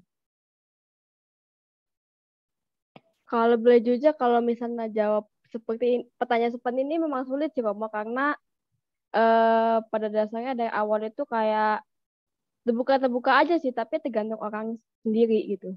Oke, pernah pacaran beda agama nggak sih Mbak? Pacaran saja kayaknya belum pernah saya Romo. Aduh, nelangsa sekali hidup kamu Mbak.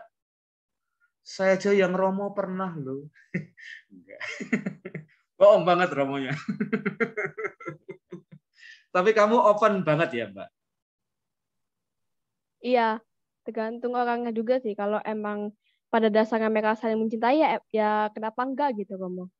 Oke, terus nanti anak kamu akan dididik dalam iman apa Mbak kalau kamu nikah beda agama?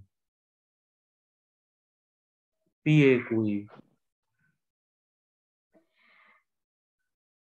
Pernah ya dalam apa? Ini percakapan dalam film Ngenes. Ya. Sekali kamu menyalakan api, kamu nggak bisa memadamkannya. Maka lebih baik api itu dimatikan selagi belum besar. Nah, tidak sedikit loh orang tua ketika papa, mama, pacarku beda agama. What? Putus. Gimana nih Mbak Natalia Dini ya? Sehingga nanti kalau kamu ada dalam situasi ini, saya pernah ingat ya, di kelas kita pernah ngobrolin ini ya. Gimana Mbak Natalia Dini? Bantulah keluarga-keluarga atau yang sekarang ini pacaran beda agama. Dan mulai bingung, nanti anak kita dididik lewat agama yang mana ya? Apa kalau satu seagama dengan kamu, yang lain sama saya? Kalau anaknya 4, 2, saya dapat 2, kamu dapat 2. Gimana Mbak Natalia Dini? Kalau itu sih mungkin kalau menurut saya emang kesepakatan dari dianya sendiri gitu. Kalau misalnya emang dididik dengan agama dia ya nggak apa-apa. Tapi kalau misalnya dididik dengan agama saya, bakal saya didik secara Katolik gitu, Romo. Oke, Bapak Ibu kamu, saya itu susah-susah mendidik kamu secara Katolik. Dan iman Katolik itu berhenti pada kamu, Mbak Natalia Dini. Sedih. Iya, Mbak, kalau Bapak Ibu kamu kayak gitu.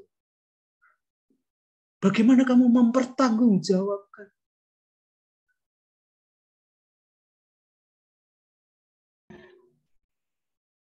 Ini pertanyaannya tergolong sulit ya kamu ya sejujurnya. Tapi kalau misalnya emang kalau misalnya emang yang bisa mempertahankan iman Katolik cuma saya, ya nggak apa-apa gitu. Yang penting apa ya, anak-anak saya nanti tuh dididik secara baik gitu. Oke. Gimana Mas Lian Alexandra? Kamu sudah menampakkan wajahmu sebentar. Ya.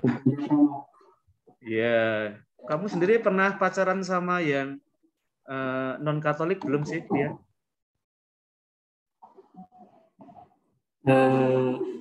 Pernah sih Romo, itu pertama dan yang terakhir juga. Oke, pertama dan terakhir.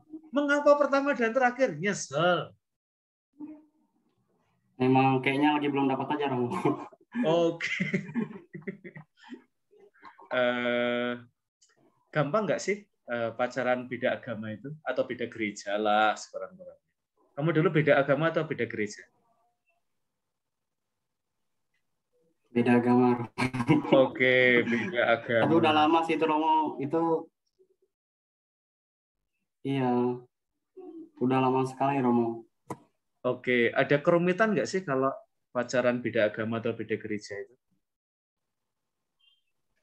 Wah, saat itu sih pacaran hanya sekedar, iya bisa dibilang kayak anak-anak remaja yang cinta monyet aja gitu ya Romo ya.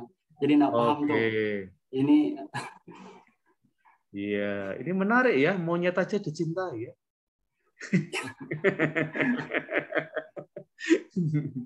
Seperti kalian itu loh ya, meluk-meluk guling itu ya. Membayangkan wajahnya ada di atas guling itu ya. Oke, kamu sendiri setuju dengan kata-kata Mbak Natalia Dini tadi, Lian? Iya, setelah ini Mbak Elisabita Cawi ya. Kalau saya sendiri sih pengennya sekarang ini ada dapatnya yang seiman. Oke, kalau bisa satu pendidikan.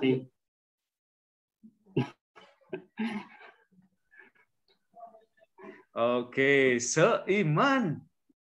Sudah seiman, seamin lagi ya. Kurang apa? Yuk, Mbak Elisabita Cawi.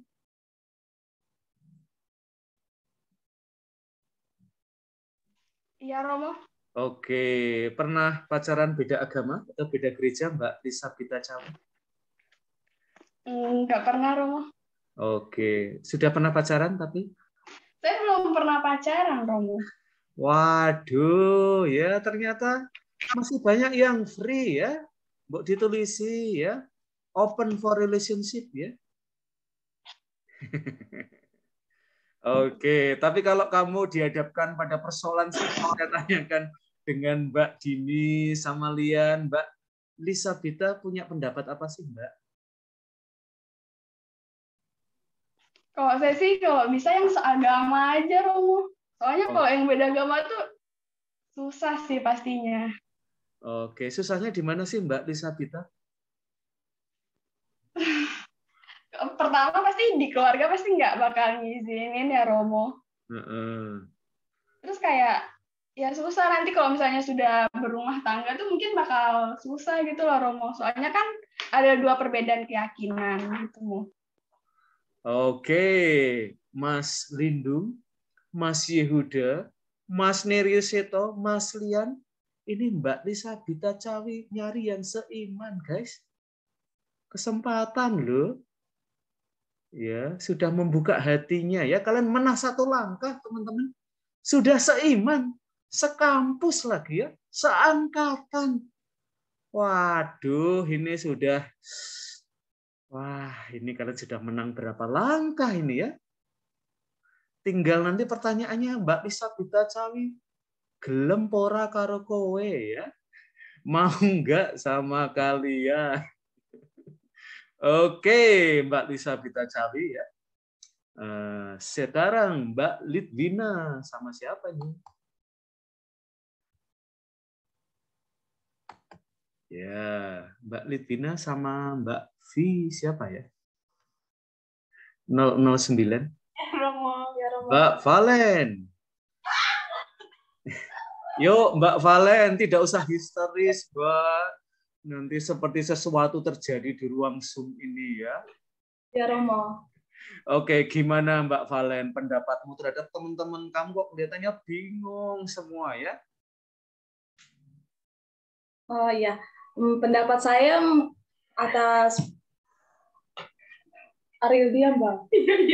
Aku yang kalau tentang beda agama ini mungkin menurut saya sih kayak agak menantang sih. Cuma tergantung lagi ke pribadi kita masing-masing gimana caranya kita untuk kayak bukan maksudnya pacaran beda agama tuh bukan kayak memaksa dia harus masuk ke keyakinan kita, enggak. Ini pacaran itu masih kayak masih berhubungan tapi belum ada untuk kedepannya lagi. Itu tergantung dari pribadi kita masing-masing. Wah, so wise ya. Saya kasih pertanyaan yang lebih menantang Mbak Valentina karena kamu bijaksana sekali ya. Saya menempatkan kamu dalam sebuah kasus dilematis.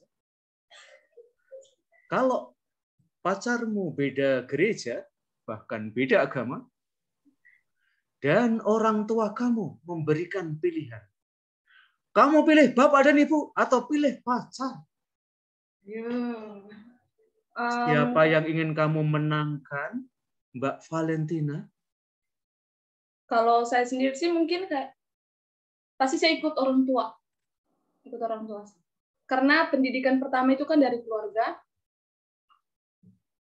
Dan saya ini kan kuliah untuk ngambil prodi agama Katolik itu karena dari orang tua sendiri. Jadi kalau mau pacaran beda agama itu mungkin enggak. Kalau beda gereja, Mbak?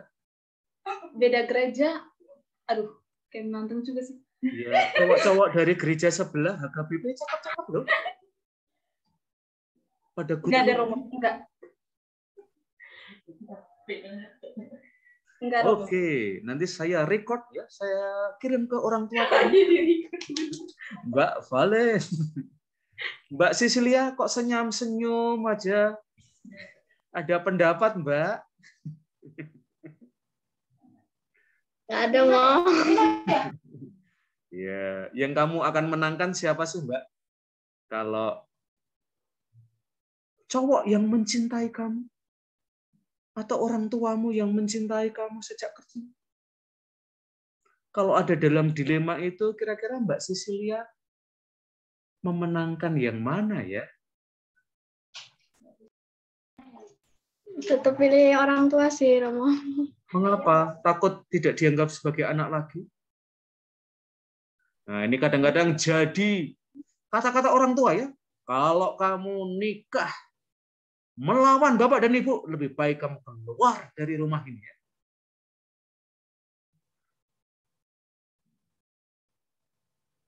Terus cowoknya gimana, Mbak? Katanya cinta. Tresnamu lamis, Mbak. Baru dianu orang tua aja sudah nggak cinta lagi sama saya, minta putus. Gimana dulu janjinya mau mencintai saya dalam untung dan malang, sakit dan sehat?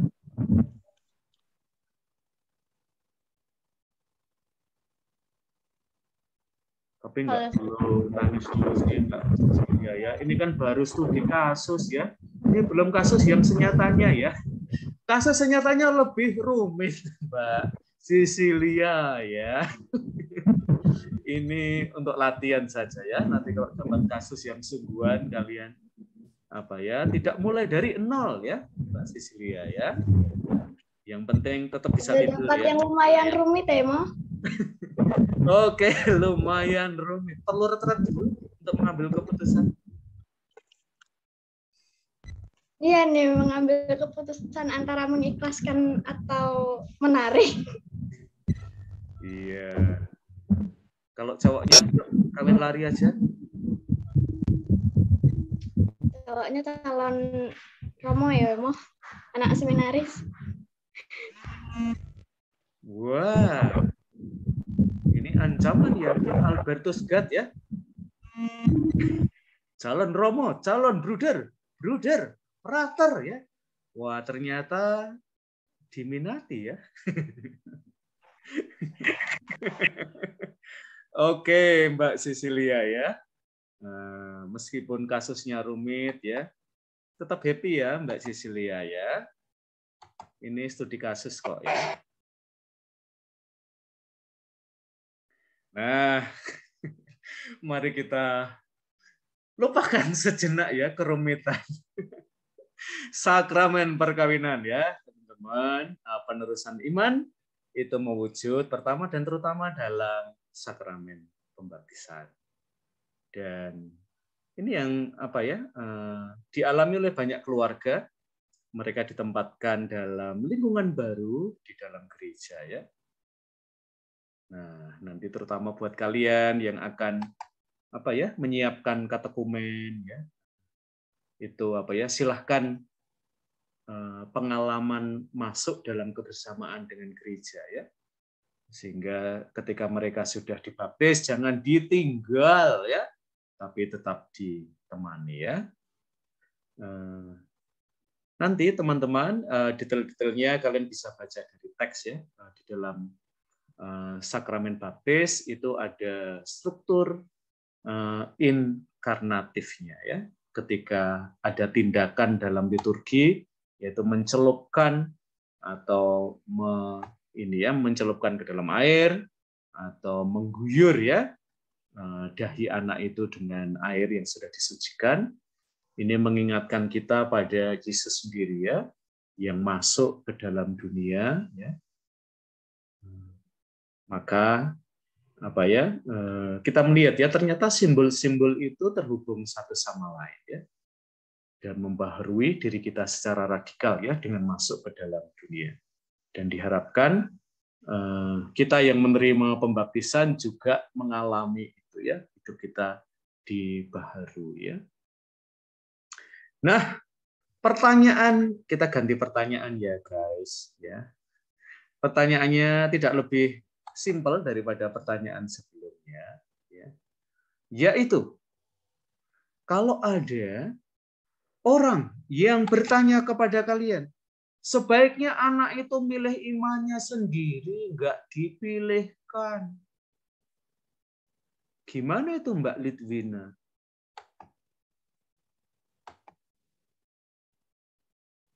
Ya. Gimana Romo? Kamu kemana sih? Aku di sini. Oke, Mbak Litwina. Kok bayi yang belum mengerti iman Katolik kok malah dibaptis? Mbak biar bayinya gede dikit.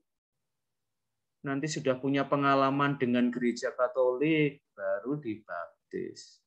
Ini sering banget loh Mbak ditanyakan dalam tanya jawab iman Katolik ya. Mbak Litwina jawabnya gimana nih Mbak?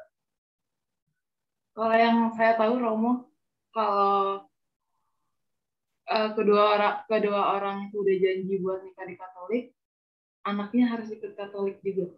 Itu yang saya pernah dengar. Oke, tapi nggak detail toh?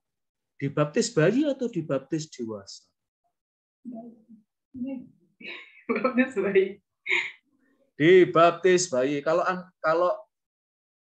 salah satu dari orang terdekat kamu baptis besar aja lah, jangan kecil-kecil udah dibaptis.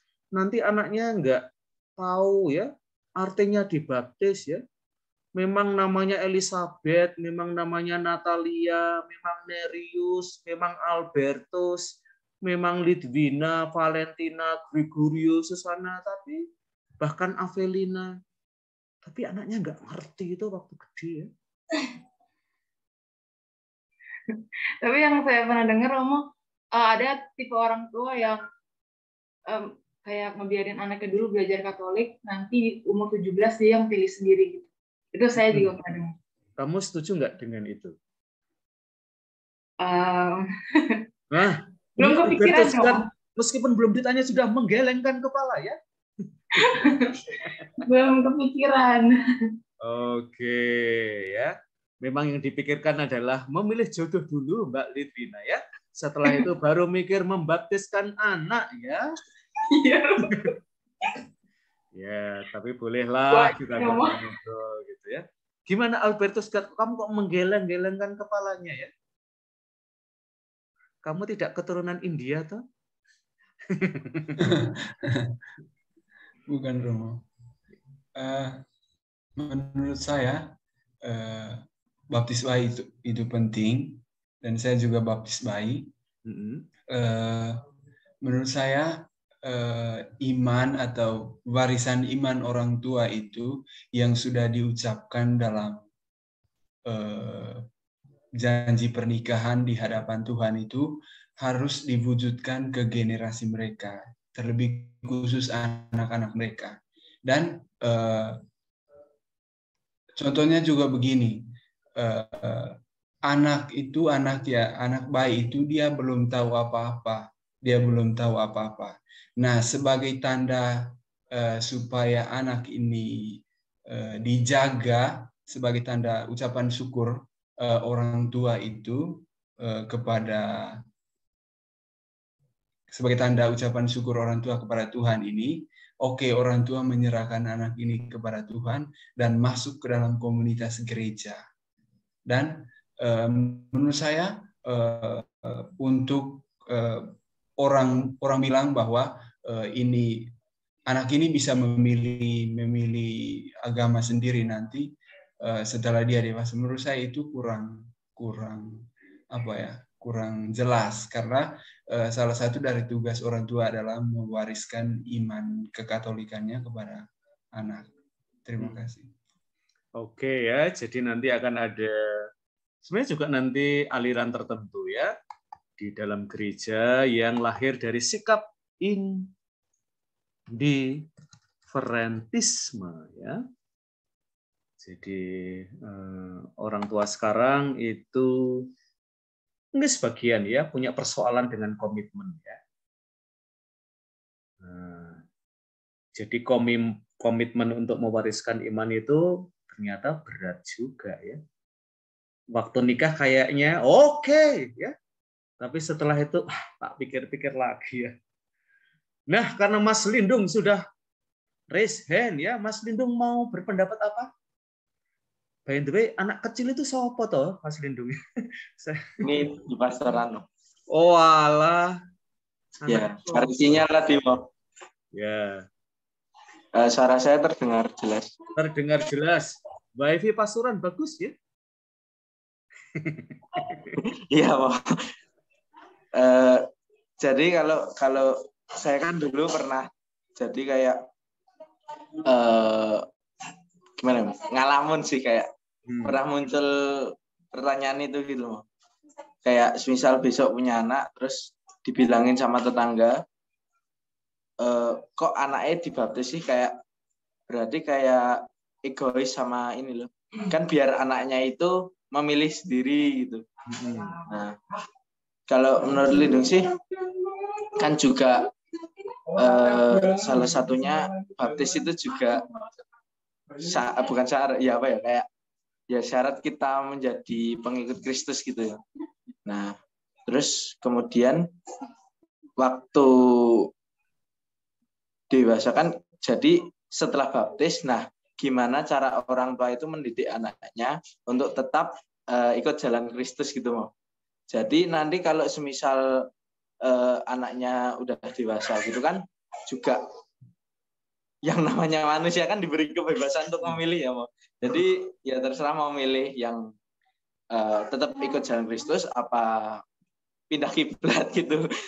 Tapi kan tetap peran orang tua besar untuk mendidik anaknya itu tetap pada jalan Kristus. Contohnya ya sekolahnya tuh bisa mungkin Katolik. Terus juga ada kayak pembinaan kayak semacam pendampingan piapir ikut kayak gitu. Jadi kayak perhatian kita sebagai orang tua lebih pada anaknya untuk tetap di jalan Kristus gitu. Terima kasih. Oke, saya juga punya bayangan seperti itu sih Lindung kalau suatu ketika saya menikah ya. Seandainya ya. Tapi gini loh Mas Lindung, saya tuh pengen saja nyekolahin anak sehingga dapat pendidikan iman Katolik yang bagus. Tapi itu loh Mas Lindung, SD Tarakan Ita Bumijo itu larangnya ya. Jangan diomongkan ya. Itu favorit banget teman-teman ya. Tapi yang ke situ tuh ya pakai mobil Mas Lindung, saya tuh cuman pakai ojol ya. Iya, saya nggak kuat ya, Mas Lin. SD saya di Tarkanita. Wah, ya kamu rekening berarti orang tua. Karena orang tua kerja di Tarkanita, jadi uang gedungnya itu gratis. Oh, alah, ya. Terus kamu ke SMP Tarkanita juga. Setelah itu SMA-nya? SMK-nya di seni, di SMSR. Oh, alah. Wah, kamu punya darah seni ya? Enggak, enggak tak terkirain, Lindung ya, tak kira itu kamu sekolahnya itu di. Wah, saya pernah ke situ sih, teman-teman, itu sekolahnya keren banget ya. Pokoknya apa ya, kadang-kadang kampus ada itu kalah dari segi fasilitas ya terkait dengan seni ya. Ada panggungnya, ada ruang riasnya, itu ada ruang kacanya. Saya pernah jalan-jalan ke situ untuk beberapa acara juga. Oke, rekan-rekan, tak terasa ya kita ngomongin dari pernikahan, membaptiskan anak, ya, komuni, lalu krisma. Wah, nggak terasa ya, teman-teman. Slide-slide yang belum kita bahas nanti kalian baca lagi ya lebih detail karena ada beberapa hal yang memang detail banget ya. Kalau diterangin kelas kita sampai tengah malam, teman-teman ya. Nah, tapi saya kira beberapa hal ini kasus-kasus pastoral yang akan sering kita jumpai dan ini cara kita ya belajar liturgi. Kita berangkat dari kasus-kasus yang ada di lapangan dan mudah-mudahan beberapa hal meskipun belum memberikan jawaban final ya, Mbak Cecilia jangan dipikirkan kasus tadi ya terlalu berat untuk kamu sekarang ya. Tapi sekurang-kurangnya juga Mbak Valentina, ya, Mbak Elsa, Mbak Susana Mani, ya, ini ya, sekurang-kurangnya kalian tahu lah sehingga nanti kalau ada kasus itu kalian tidak shock ya. Dulu nggak diajar sama orang Mandala, cuma dikasih teori-teori ya. Silahkan beberapa hal itu kalian teruskan untuk baca teman-teman. Yang pasti adalah salah satunya ya, karena nanti Lindung, Mbak Valentina, Mbak Lidwina, kalian akan ketemu dengan umat Katolik yang barangkali apa ya, kita sebut aja lebih rasional ya. Jadi mereka akan bicara dari segi ya iman saya terima sih Romo, tapi secara psikologi apa enggak? Itu enggak bisa saya terima ya Romo. Misalnya ya. Maka nanti kalian perlu juga ya belajar apa ya, anak-anak barangkali pada usia yang masih sangat dini ya tetap menangkap sesuatu ya. Mereka bukan sebuah kertas kosong ya, tetapi ada sesuatu ya, dan barangkali dengan keteladanan orang tua juga pengalaman dengan gereja seperti anaknya Glenn dan juga Chelsea Olivia itu ya. Ngelihat ke lantai ya, apa sih yang dilihat ya? Saya juga bertanya-tanya ya, anak kecil itu melihat apa ya? Tetapi barangkali melihat sesuatu yang istimewa. Sebagai penutup, saya akan cerita sedikit teman-teman, jangan khawatir, boleh dimeniti ya. Suatu kali saya misa di San Francisco dengan umat Katolik dan sebagai Romo yang apa ya, saya selalu berusaha menyiapkan Ekaristi dengan sangat baik. Menyiapkan homilinya juga, lalu kami sedang procession ya menuju altar ya, dan dari barisan paling depan di situ ada seorang anak yang namanya Pierre ya. Sekarang sudah pulang ke Indonesia dan Pierre itu bilang sama mamanya ya, mamanya namanya Jane ya, Mami, I see Jesus. Dan maminya itu Romo, bukan Jesus. Ya. Nah, si Pierre, no, I see Jesus. Lalu maminya, Yesusnya di mana? Itu yang paling terakhir Romo Andalas kok, ya, Romo paroki kita. Nah, lalu Pierre itu bilang, Mami, di belakang Romo ada Yesus yang juga sedang menuju ke altar. Nah, seringkali iman anak itu istimewa sekali. Jadi saya misa hari itu terkesan sekali ya. Dan Pierre itu cerita, Romo, nah, tentu pakai bahasa Inggris ya. When you celebrate the Eucharist, Yesusnya nggak hilang loh Romo. Dia selalu ada di sampingnya Romo. Oh, so sweet ya. Nah, rekan-rekan, barangkali itu yang juga perlu kita dengar ya. Iman bahkan pada usia yang sangat dini, itu seringkali tidak boleh kita sepelekan ya. Dan termasuk nanti juga penerimaan sakramen, terutama bagi teman-teman kita yang punya difabilitas. Paus Fransiskus sendiri memberikan peringatan ya. Kalau kamu tidak memberikan sakramen-sakramen pada mereka, kesalahannya pada Romo. Karena anak-anak dengan difabilitas itu punya pengetahuan, punya bahkan pengenalan akan Allah. Cuman kamu, para Romo, yang tidak melihatnya.